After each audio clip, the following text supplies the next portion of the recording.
Oh di sini kalau gitu. Kalau kayak gini-gini di sini. Mana mana. Hmm.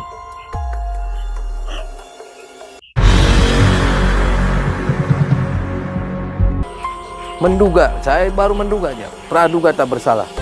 Tapi nanti lebih jelasnya saya akan tanya-tanya ibunya dan juga saya akan ngobrol dengan si Icanya. Misi Kang Ujang malam ini adalah mencoba membantu Ica, seorang perempuan muda yang lagi merasa sangat menderita. Cerita itu disampaikan Ibu Ica yang datang menemui Kang Ujang. Sudah sebulan ini anak semata wayangnya itu mengalami sakit yang aneh dan memalukan. Di mana lubang rahim yang dipunyainya sering mengalami pendarahan, dan itu terus terjadi setiap hari. Dan ketika ibu itu bertanya kepada Ica, sang anak hanya terdiam 1000 bahasa. Sama sekali dia tidak hendak berkata jujur, dan dia hanya bisa menangis di pembaringannya. Ibu itu juga bercerita, Ica adalah anak dari suaminya yang pertama. Dan karena ayah Ica itu telah meninggal, dia 5 bulan lalu menikah lagi dengan suami barunya. Dan saat ini mereka hidup satu rumah bersama-sama. Tetapi ibu itu merasa aneh dengan tingkah laku suaminya selama sebulan ini. Tiap menjelang petang dia sering keluar rumah, dan ketika pulang dia sudah larut malam. Bahkan kadang dia tidak tahu, jika suaminya itu sudah pulang. Dan ketika Kang Ujang bertanya tentang kegiatan suaminya, ibu itu menjawab bahwa suaminya itu memelihara banyak kambing di ladangnya, dan setiap malam suaminya selalu pergi ke sana. Mendengar cerita ibu itu, Kang Ujang pun merasa penasaran. Maka malam ini dia datang ke rumah Ibu Ica, sambil menengok kondisi Ica yang sedang sakit aneh itu. Nah, pernah nggak cerita sama ibu suaminya itu lagi ngamalin ilmu atau apa? Atau dia praktisi atau gimana? Saya nggak tahu, Pak. Nggak pernah cerita? Enggak. Pak. Ibu Ica sangat merasa bersedih. Air matanya itu pun mengalir, dan membasahi pipinya yang sudah terlihat tua itu. Dia tidak menyangka, sejak dia menikah lagi, hidupnya malah terasa menderita. Dia tidak tega melihat anak semata wayangnya sakit-sakitan, ditambah sang suami yang tidak mau peduli kepadanya. Kang Ujang pun terlihat sangat kasihan melihat kondisi Ibu Ica itu, dan dia berusaha membesarkan hatinya agar tetap kuat. Kemudian Kang Ujang meminta Ibu Ica untuk melihat kondisi Ica di kamarnya.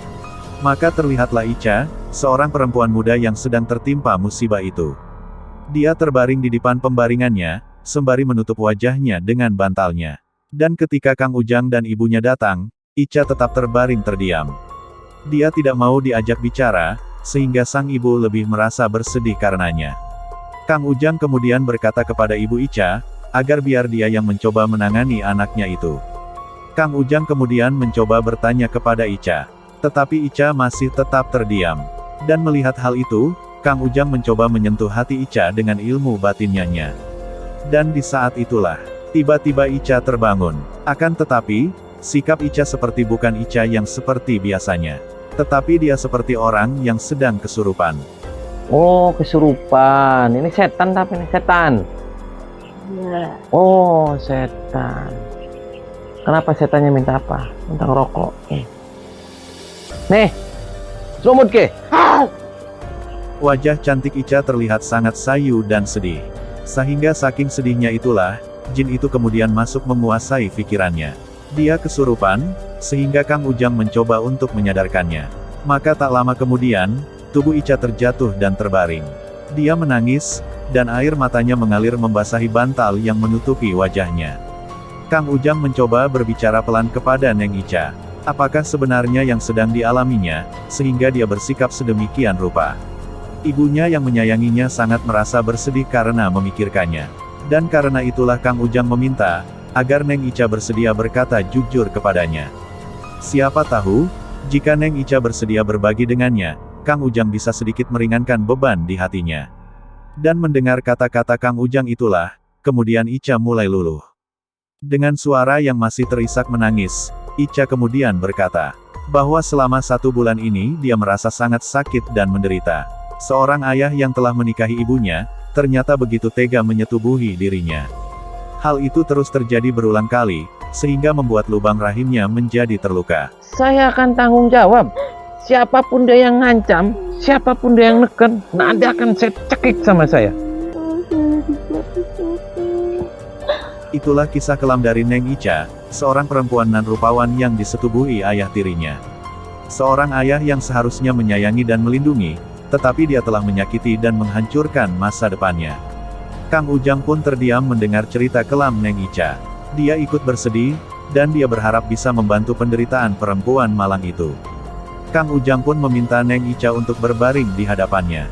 Dia ingin mencoba mengusir semua jin yang ada di dalam tubuh Ica.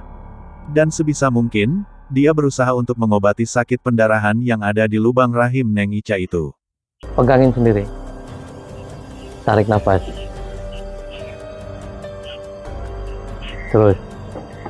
Terus pegang pas barangnya kok ditekan. Nah. Orang nggak sakit. Nah, orang ini Bapak tadi nanya sakit gimana itu? ya tadi saya ngelihat ininya keluar darah gitu loh, Pak. Darah apanya darah?